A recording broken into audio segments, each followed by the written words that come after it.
ప్రస్తుతం మాజీ మంత్రి తలసాని శ్రీనివాస్ యాదవ్ మాట్లాడుతున్నారు. లైవ్ లో చూద్దాం. పెద్ద నగరాలంటే హైదరాబాద్ సిటీలో ట్యాంక్ బోర్డ్ రైట్ సైడ్ ఏమో హైదరాబాద్, లెఫ్ట్ సైడ్ ఏమో సికింద్రాబాద్. ట్విన్ సిటీస్ అని ఎప్పుడో చరిత్రలో ఉన్నటువంటి పేర్లు.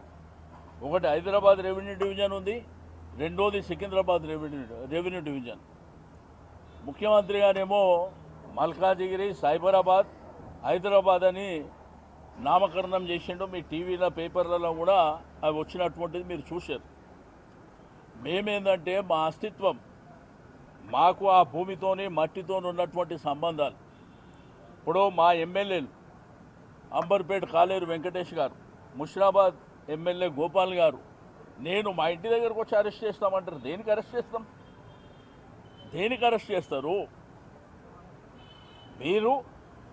మీరు ఓకే అన్న చెప్పిన తర్వాత నిన్న మీ పోలీస్ యంత్రాంగం అంతా, ఏసీపీలు, సీఏలు అందరూ మొదలుకొని అందరూ కూడా రోడ్ ఇన్స్పెక్షన్ చేశారు. మాది శాంతియుతమైనటువంటి ర్యాలీ, పొలిటికల్ పార్టీ కండువాలు పెట్టుకునే ర్యాలీ కూడా కాదు. దాంట్లో అందరిని ఆహ్వానించినాం. మీకు విద్యారంగ సంస్థలు కానీ, వ్యాపార రంగ సంస్థలు కానీ, అడ్వకేట్లు కానీ, డాక్టర్లు కానీ, విద్యార్థులు కానీ, మహిళలు కానీ, అన్ని సంఘాలు, నీ కిసంగంజ్ మోండా మార్కెట్ కానీ, బోయిన్పల్లి మార్కెట్ కానీ, బట్టల బజార్ కానీ, అందరినీ కూడా మరి ఇన్వైట్ చేసినాం. బట్ ఇదేం పద్ధతి? ఈ పద్ధతి లేకుండా ఇష్టానుసారంగా పోలీసు రాజ్యం నడిపిస్తామనుకుంటే మీ కర్మ మేము చేసేది ఏం లేదు. ఇది శాశ్వతంగా మాత్రం ఈ ప్రభుత్వానికి మంచిది కాదు, అది గుర్తుపెట్టుకోవాలని చెప్పి నేను ఈ సందర్భంగా తెలియజేస్తూ ఉన్నాను.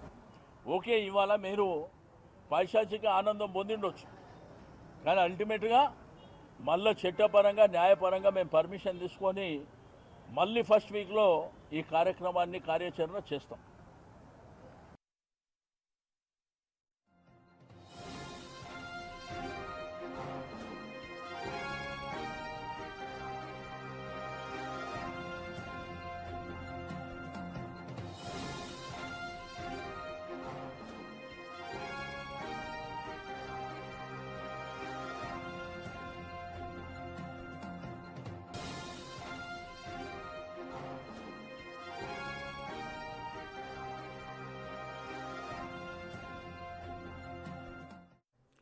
సికింద్రాబాద్ బచావో పేరుతో శాంతి ర్యాలీ తలపెట్టారు నిరసనకారులు. వందలాది మంది ఈ నిరసనలో పాల్గొన్నారు. సికింద్రాబాద్ అస్తిత్వాన్ని దెబ్బతీస్తే ఊరుకునేదే లేదంటూ వాళ్ళు హెచ్చరిస్తున్నారు. ఈ మేరకు చాలామంది, వందలాది సంఖ్యలో మనకు కనిపిస్తున్నారు నిరసనకారులు, మహిళలు చాలామంది ఉన్నారు. సో దీనిపైన అంటే పర్మిషన్ లేదు అంటూ పోలీసులు వాళ్ళందరినీ అదుపులోకి తీసుకొని పోలీస్ స్టేషన్లకు తరలించారు. దీనిపైన మాజీ మంత్రి తలసాని శ్రీనివాస్ యాదవ్ రియాక్ట్ అయ్యారు. సో ఇది ముమ్మాటికి ఆ అరెస్టుల్ని ఖండిస్తున్నామని చెప్తున్నారు. సికింద్రాబాద్ అస్తిత్వం కాపాడుకుంటాం, సికింద్రాబాద్ అస్తిత్వాన్ని విచ్ఛిన్నం చేస్తే ఊరుకునేదే లేదు అంటూ మాజీ మంత్రి తలసాని శ్రీనివాస్ యాదవ్ హెచ్చరిస్తున్నారు. ముందుగా పర్మిషన్ తీసుకున్నాం, అయినప్పటికీ కూడా మళ్ళీ ఈ రకంగా అరెస్టులు చేసి ఇట్లా అణిచివేసే ప్రయత్నం ఈ ప్రభుత్వం చేస్తోంది అంటూ మళ్ళీ డెఫినెట్గా నెక్స్ట్ మంత్ ఫస్ట్ వీక్లో ఇదే కార్యక్రమం, ఇటువంటి కార్యక్రమం సికింద్రాబాద్ బచావోను మళ్ళీ నిర్వహించి తీరుతామంటూ చెప్తున్నారు మాజీ మంత్రి తలసాని శ్రీనివాస్ యాదవ్.